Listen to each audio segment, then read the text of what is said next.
question is, why aren't people doing more of cross-pollinating, more of leveraging to increase your visibility, to increase your level of validity across the gamut versus honing in on this one little area? Think big, in abundance, not in scarcity. The first and foremost, I believe, is lazy. I know it doesn't sound like it could be something, but it takes a little extra to do that. Just that. Let me every time remember to put this link to this person because we're going to cross-pollinate. People don't want to do that. They'll take the time to make TikTok or make the reel, but they won't take the time to do the extra. That's the difference between ordinary and extraordinary. The second, in my opinion, has to do with kind of what you said there in regards to, I don't want to be stuck with one person, but at the end of the day, that one person is and should be considered multiple people because of their following. You can't, their demographic, and I've learned through Shane's what's coming in, none of these people are the same. Mm-hmm. They all have the same common interest, but they're not the same. So therefore, by leveraging your book of business and your followers with someone else's that is equally or better than what you're doing, you're only going to get more out of it. Both of you are. And then the idea of, I don't know, that somebody's going to get to see behind the curtain. Somebody's going to see that I accidentally got TikTok famous, or I accidentally got Reel famous, and there's really just this behind it. Does that make sense? I mean, you ask Shane and it's like, hey, Shane, how do you come up with this stuff? And he's like, honestly, whatever comes to mind, I put it together. I shoot it to you guys in the group text and y'all say yay or nay. Nothing wrong with that. But his followers, your followers, probably believe that you've got this camera crew and all these things that go into it. So then to reveal that to somebody else that wants to partner with you, it's kind of a aha moment, if that makes sense, because at the same time they're probably gonna go, yeah, me too. It's just me behind the camera. It's nothing crazy, nothing. And I think that's something that we should be proud of, but unfortunately it doesn't happen often. Greed, selfishness, I mean, I can come out with all those, but I'd rather not. You know, what are your thoughts? Why is that not happening? That's a good question. I think ego has a lot to do with it.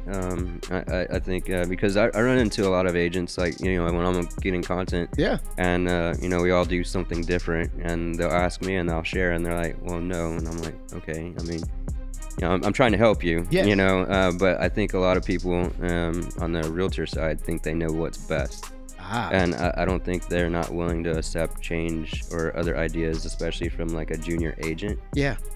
So I think ego has a lot to do with it, as far as breaking that barrier and having a large cohesive working environment. No, that makes sense. It does.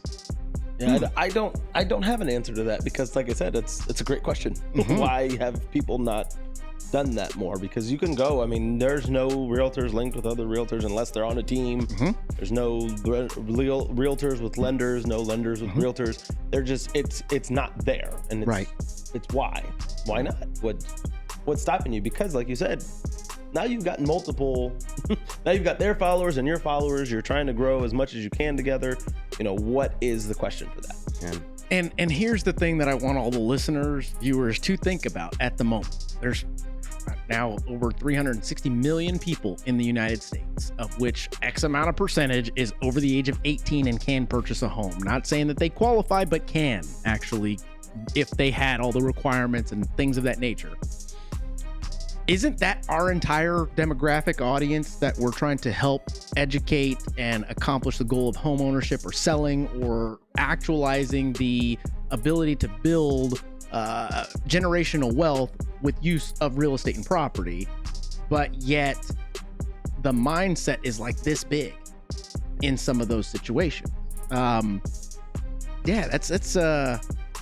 one of those things that you scratch yourself and go, but we're gonna do what we do, and eventually they're either gonna jump on board or they're not.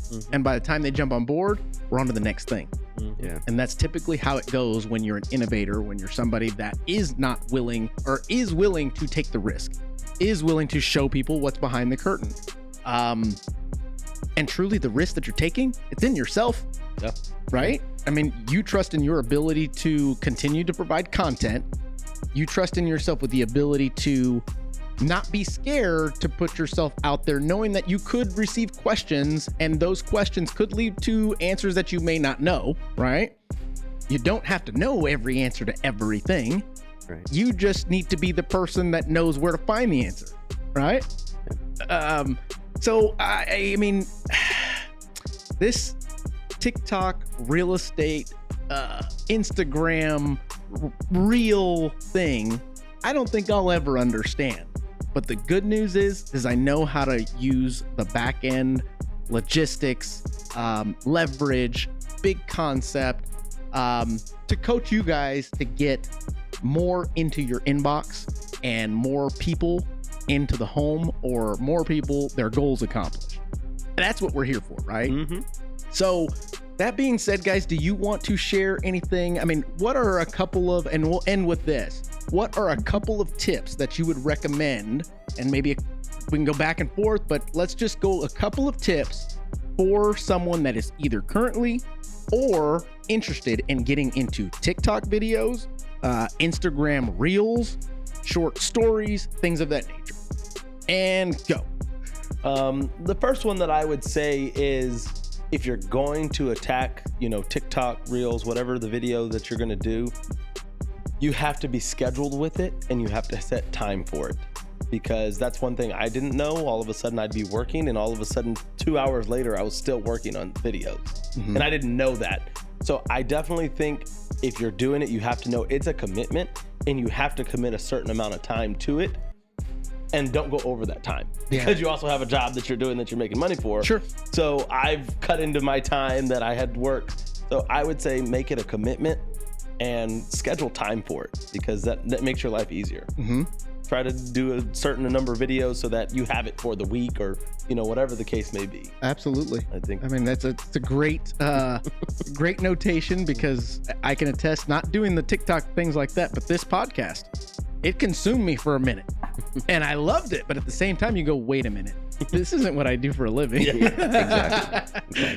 How about you, Chris? Yeah, I think you're absolutely right. Making sure that you're having a time set aside, because it can consume you.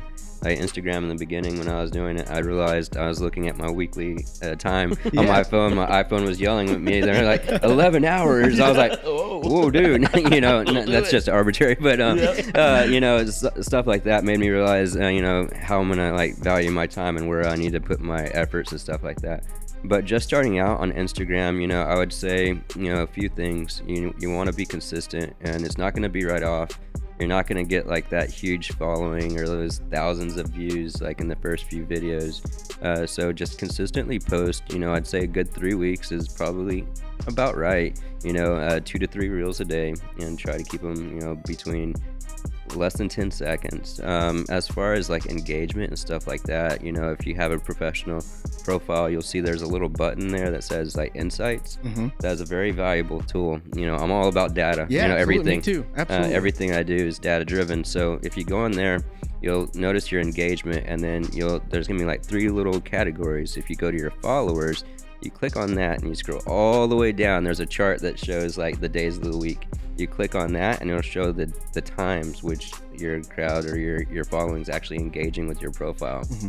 Make sure you mirror that and follow that when you're posting. So Absolutely. Most of the time you'll see in the morning, for me, before 9 a.m. is a hot time. Everybody's on their phone. I think it's because they're waking up. Waking up. Yep. Yeah, or on the porcelain. You never know. Right. That's always a valuable time. And then at lunchtime, everybody's going to lunch and stuff like that. And then in the evenings, usually, you can kind of toy with that. Between 3 and 5, or 7 and 9, or really good times. So I would just definitely stay consistent. Use YouTube. It's a very valuable tool. There's a lot of information out there to help you grow as well. And, if you follow me, just shoot me a question and I'll help you out as best as I can. Awesome.